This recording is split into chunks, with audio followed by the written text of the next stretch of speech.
Hello everybody, welcome back to another AI video. In this one, we're in Shakker AI, and I have an amazing AI art and image generator to show you.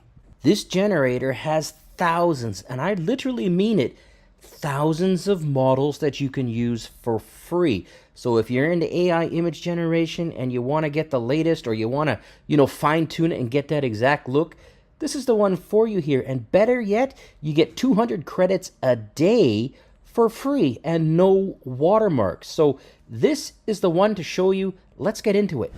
All right, and just quickly want to note here before we roll up our sleeves and get our hands dirty, there is a paid membership option if you so choose. If you need more than 200 daily credits, maybe you're a game developer, designer, or a comic maker, you can always just click on this membership button over here on the left side, and you'll see here they've got an $8 a month and $20 a month plan. That gives you 10,000 fast tokens every month, or 30,000 fast tokens if you need lots of tokens. That said, I will note here that on top of all of the models and things I'm going to show you here, the paid plans give you access to an additional 5,000 premium models. So this site just has so many models to choose from. And not only that, they have a number of globally exclusive models that you can't find anywhere else, even on websites like Credits AI, for example. So keep that in the back of your head while we go through this. Let's go. All right, so to kick it off, you need to go to Shakker.ai. Link will be in the description below. It's free to sign up. You can use Discord, your Google email account, or your own email, whatever works. Once you're logged in, you're going to see this page here, and it's pretty straightforward. There's a few ways that you can go ahead and start cooking. The first thing, though, I want to show you is all of the models. This is crazy. I'm just going to go ahead and just slowly just slide down the page here, and you're going to see that there are models upon models upon models upon models.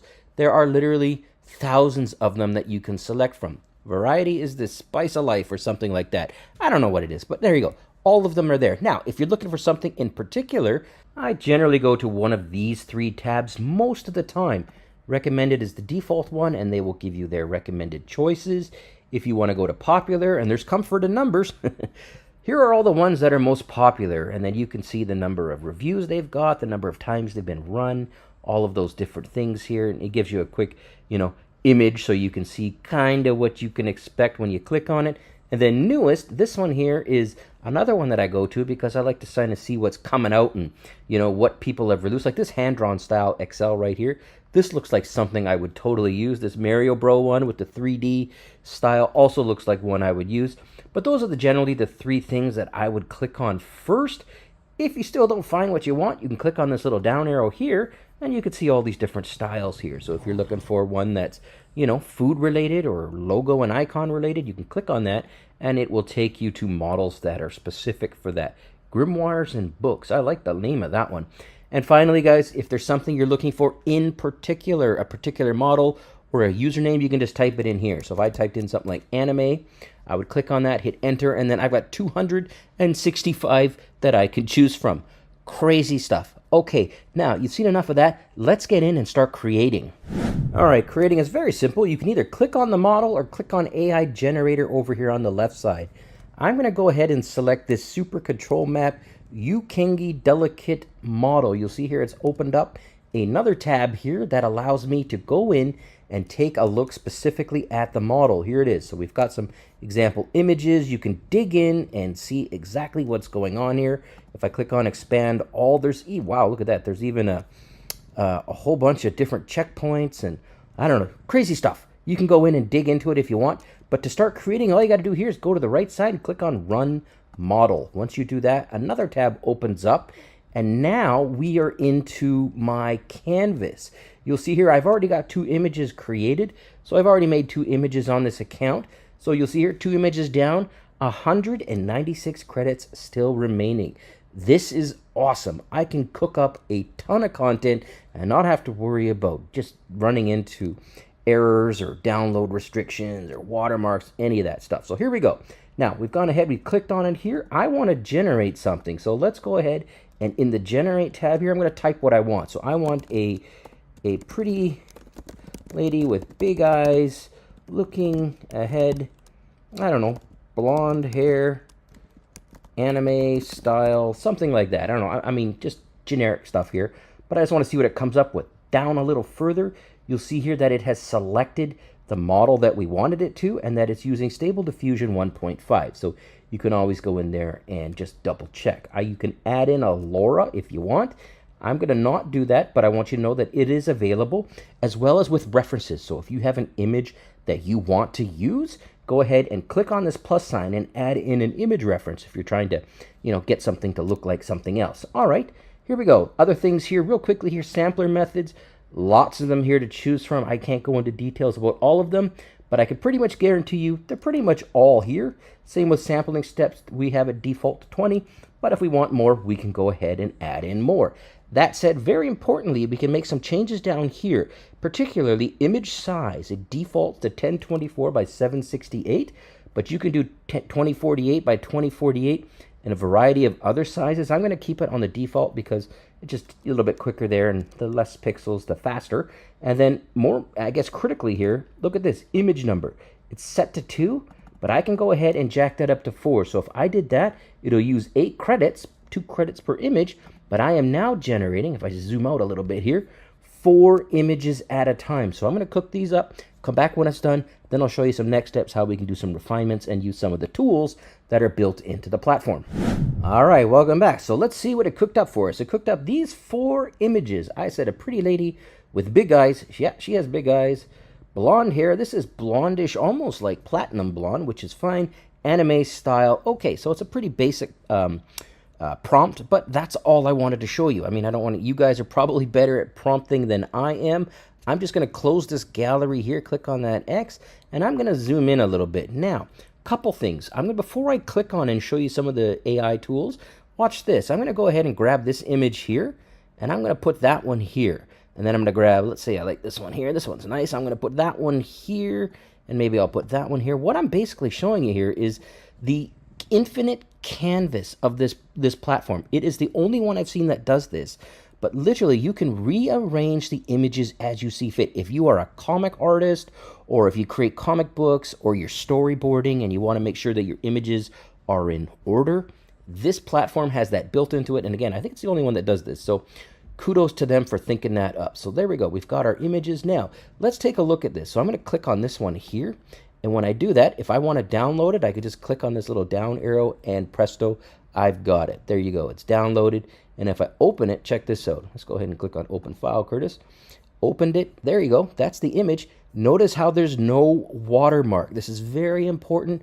Most AI image generators that allow you to try it out for free come with watermarks. And some of them, I'm looking at you, Midjourney, don't even give you a free trial. They don't even let you try one without paying for it. So very cool stuff. And again, this is kind of cool that they're doing this. So there you go. So there we go. We've downloaded it, but we'll click on it. Now look at this. We've got some options.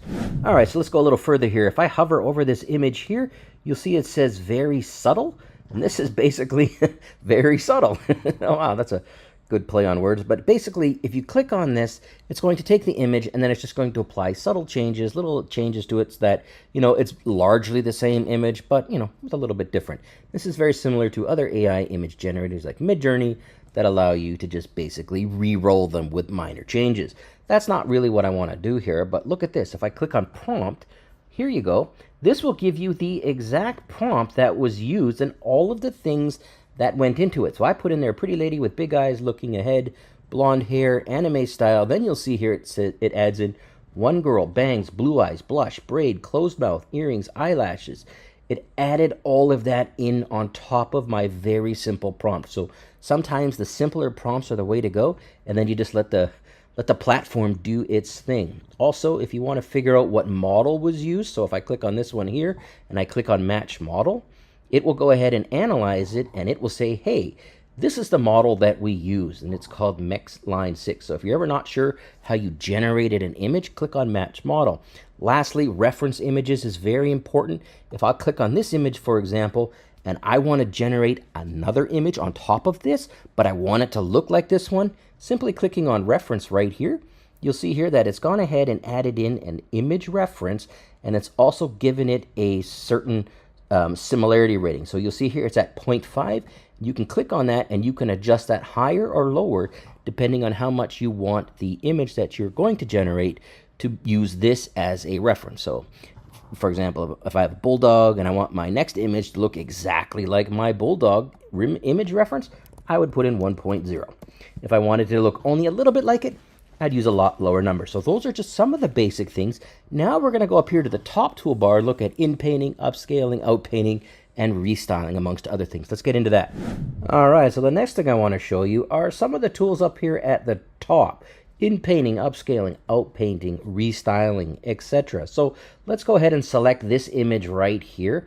The first thing I'm going to show you as I zoom in here is Inpainting. Now, Inpainting, basically, for those of you that don't know, it basically segments your image. So it's going to take the image, analyze it, and segment it. And then you'll see here as I hover over that it's segmented in this part here, the eyes, for example, the the irises and so forth, they're all segmented. So what I could do is I could select like the eye right here, and then I could maybe select this eye, and then you'll see as I hover out there purple.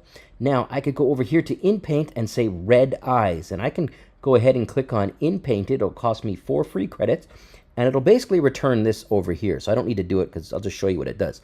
It went ahead and I did it, and here it is. Red eyes here, red eyes there. So instead of the blue eyes that we had originally, it would go ahead and create the red colors or whatever it is you're looking to do.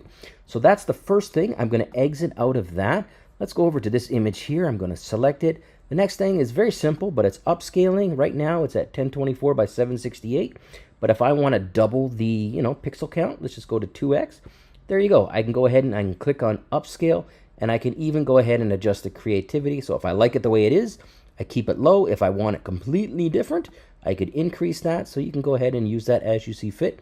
I'm going to click out of that. You can experiment with that as you see fit, of course. The next thing here is outpainting. Basically, Inpainting works inside the image. Outpainting extrapolates outside the image. So basically, very similar stuff. If I click on this image here and I click on outpainting, I can go ahead and add things outside of it. So if I wanted to maybe go ahead with anime style, and then I wanted something in the background, dragon in the background, I can go ahead and do that. I can go ahead and outpaint it. It will go ahead and extrapolate out and put a dragon in the background. In fact, why don't we try and see what happens? All right, so welcome back. So we got a dragon in the background. If I zoom in here, here's an example. We got a dragon basically biting your head. How cool is that one? So that one's pretty good. This one here is kind of not really biting it. It's just sort of like a headpiece. And then this one here, a little more subtle. The dragon is in the background, but it's mostly obfuscated by her. But that is a very cool, subtle look. So that's what outpainting does. The other thing I should mention for you outpainters is you may want to adjust the size of the image. So you can actually go in here and manually dial in an image size. So if I wanted 1920 and I wanted the height to be 1080, sort of like the standard YouTube thumbnail, for example, I would just go ahead and do that and then make sure that it is the way I want it, and then I would click on generate. So something else to think about. Let's go ahead now and look at Restyle. All right, let's try out Restyle. So I'm going to click on this image here where the dragon seems to be eating her hair. Awesome. I'll click on Restyle up here in the top in the toolbar, and then presto, you'll see here that I can go ahead now and add in some more info. So if I want to make her green-eyed instead of blue-eyed, for example, I just type in green eyes. Oops, I would have type in green eyes. Something like that. Hit add in a period just to make it grammatically correct. I can adjust the strength. I'm going to leave that alone, but you can toggle that as you see fit. Very importantly, though, we can swap out the model. So you know that when I click on choose a checkpoint under model, this here was the original model, but maybe I want to try out this U Fantasy 2.5D model.